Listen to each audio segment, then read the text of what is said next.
Welcome to stage 4 of the Rallye du Maroc. Here's what went down today in the bikes. The Monster Energy Honda team have already lost one rider in Ricky Brabeck, and today Pablo Quintanilla was also forced to abandon after an early crash. We're now guaranteed a new winner in the bikes. I was riding against the sun, so on one turn I didn't saw one rock and I hit pretty hard, so I landed pretty hard. Nothing broken, but just painful, and felt bad to be in this situation. It's frustrating to go out of the race in this way. Decidedly, it wasn't the best of days for the Red Armada. Adrian van Beveren was unhappy with a couple of notes in the roadbook which he felt were misleading and which caused both him and his teammate Tosha Shurena to lose significant time.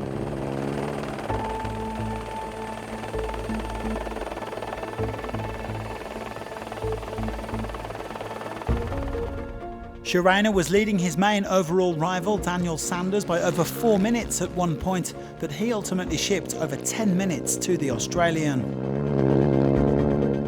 Tosha remains second, with Adrian slipping to fourth. The two teammates working together to try to limit the damage.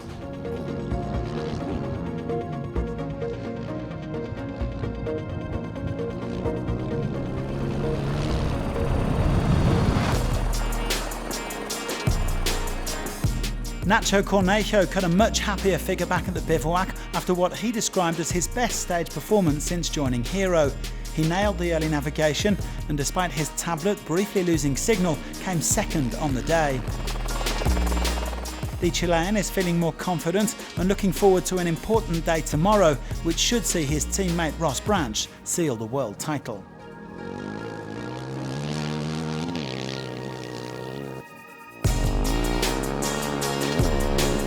The day, though, belonged to Red Bull KTM, who had both of their riders in the top 3. Luciano Benavides hasn't been able to defend the title that he won in Morocco last year, with the team not in the W2RC, but the Argentine's been making important progress on the new bike. Despite some minor mistakes today, he moved on to the overall podium. And for the second day running, victory went to his teammate Sanders. Chucky said he was feeling the pressure to conquer today's stage from the front and did an excellent job opening, despite a lot of direction changes and hidden tracks. With his rivals getting lost late in the day, he now leads by over 20 minutes, but it ain't over till it's over. We still got pressure on tomorrow. If we're in this area again, it's going to be technical, so you can still lose the race here. So I'll just try and focus again, refresh up tonight with the team and get the bike all beautiful and ready for the final stage. So yeah, hopefully everything's good and we finish strong. Sanders 5.5 minutes ahead of Cornejo and over 8 clear of Benavides. Despite being 17 minutes down, Branch said it was an awesome day as he cruised home in 5th. It's Chucky's to lose. He leads Shurena by 21 minutes and 44 seconds.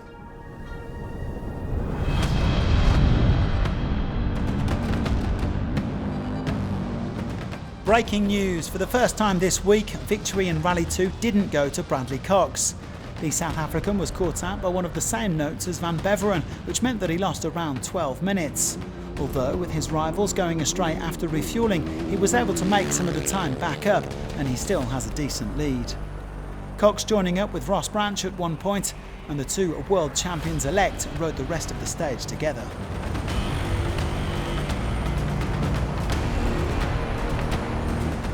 The victory went to Harit Noah. The Sherco factory man isn't a fan of the rocks, but today's outing was right up his street. He was the 4th quickest biker, just behind the top Rally GP guys. Noah has been gradually improving all week long, but he says he needs to work on starting rallies with a bit more of a bang. You saw it in the Dakar. Second week is where everything happened for me. So I kind of know that. I mean, that's not ideal, obviously. I want to work on my prologues, not finishing, 50th. But now the next race is the Dakar. Maybe for that I'll try to be a little faster in the beginning to make it less stress for me. Noah winning by over 3 minutes and leading in the 4 Bass World KTM riders. Tobias Ebster and Edgar Canet completing the day's podium. No change in the top 5 overall, with Cox 9 minutes and 6 seconds ahead of Canet.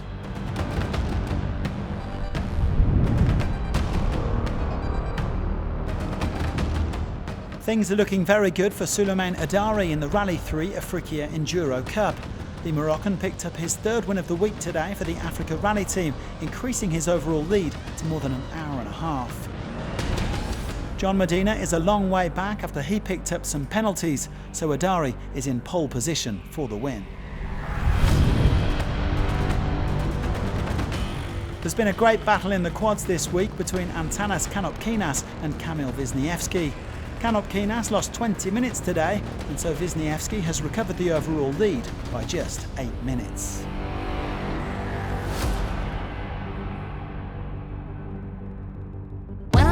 Here's what happened in the ultimate class on stage 4 of the Rallye du Maroc.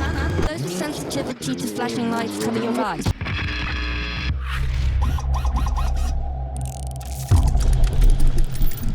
A triumphant and emotional return for Carlos Sainz to the bivouac today after claiming his first stage victory in the new Ford Raptor.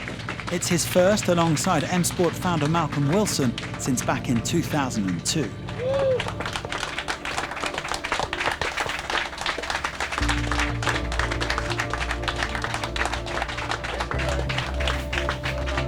First victory with Ford, in the first rally.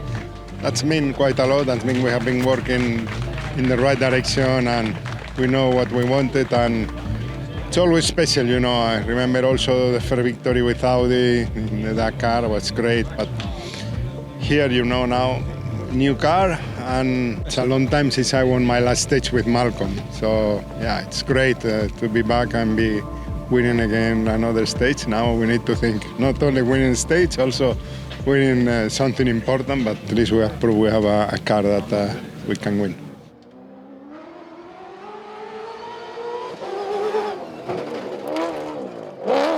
Well, this was certainly a statement from Ford M Sport as they build towards the Dakar, where Sainz and Matthias Ekstrom will be joined by Nani Roma and Mitch Guthrie.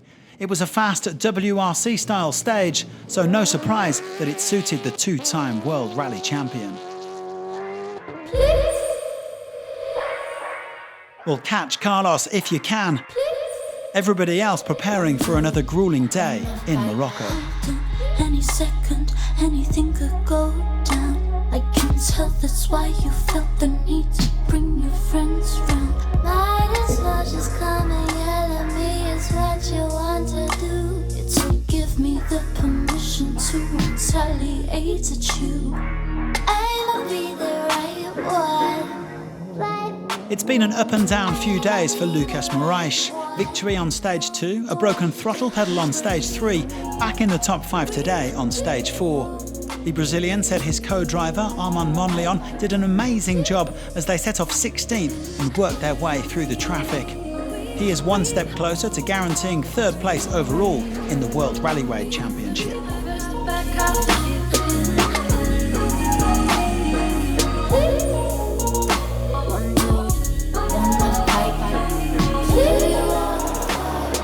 Yerlan Shishiri spent the last 2 stages suffering with motion sickness in the dunes, a problem that has affected him before, but that he'd managed to fix at this year's Abu Dhabi Desert Challenge. No dunes today though, so it was much better for the Frenchman, who sprinted his way to 3rd. He says the speed is clearly there in the new X-Raid Mini. They need to keep pushing the limits.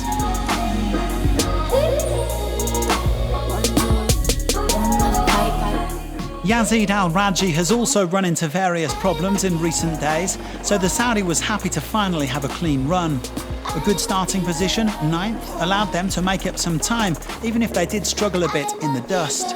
2nd place for Al-Rajhi on the day, and he is looking forward to hunting down El Matador tomorrow.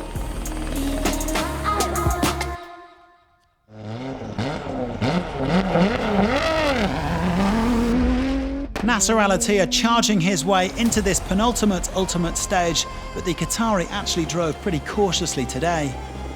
It took him a while to get past Guillaume de Mevius with all the dust, but he eventually squeezed past his closest overall rival in the camel grass. Otherwise, there wasn't too much to report. A nice clean day. He and his co-driver, Edouard Boulanger, simply have to finish the job tomorrow. I will try my best, from first day we are leading, and we build all the times, every day, and it's look like in good way. We've been smart, yeah, I'm really quite happy. Science is in the experimental class, and in the official standings, the stage win went to al-Rallye ahead of Shishiri, al-attiyah, Maroc and Sebastian Loeb. NASA leads the Mevius by over 9 minutes, with 1 to go.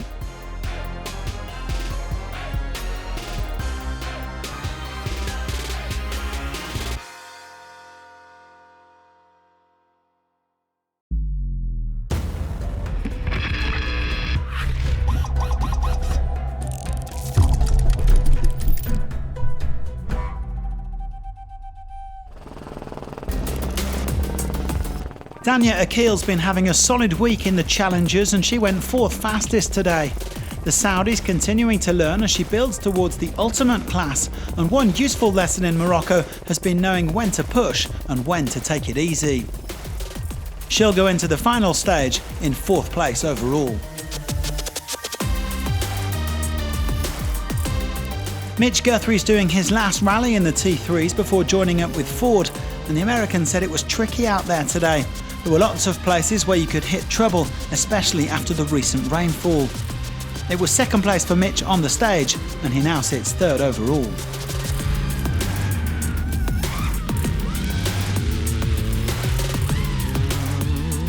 The main thing for us is to, get back in the rhythm with navigation and just having some seat time. But of course, we always want to win, so we're pushing hard, and it's good to be back. We haven't been in the car since Dakar.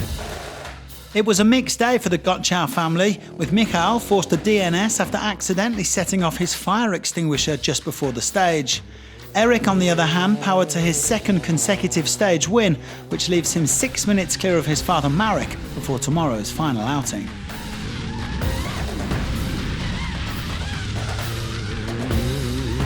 I am feeling confident. I know my father is at the 2nd position, so I know I cannot sleep, because for sure he will also try to catch me as always. But we feel good. We feel good with the navigation, because supposedly tomorrow is going to be challenging. So we'll see what's going to happen.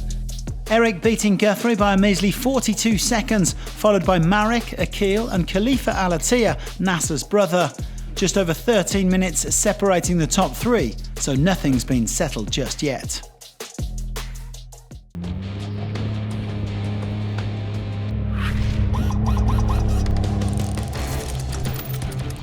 Helder Rodriguez took the day's honours in the SSVs, finishing 4 minutes clear of his teammate Alexandre Pinto. That's now 3 wins this week for the Old Friends Rally team, a group of Portuguese pals who used to race the Dakar together in South America. We are old friends team, and also old friends, and this is very nice. We can leading some stages of this rally, and I think the future is very nice. Well, meanwhile, Sebastian Guayasamín finally landed a blow in his World Championship fight with Yassir Sayyidan. The Ecuadorian has been losing time to the Saudi all week, but a broken wishbone for Sayyidan allowed Guayasamín to close the overall gap to under 15 minutes. Tomorrow's finale promises to be a thriller. My wife and kids are coming in from Ecuador for the final, for tomorrow for the celebration, so I hope we can greet them with a title. The thing's going to be at the points at the end, so tomorrow is going to be a battle for all or nothing. That late mechanical issue cost Sayyidan over half an hour, but he managed to hold on to his overall lead. He still has 14 minutes and 38 seconds over Guayasamín, but which of the two will take the world title?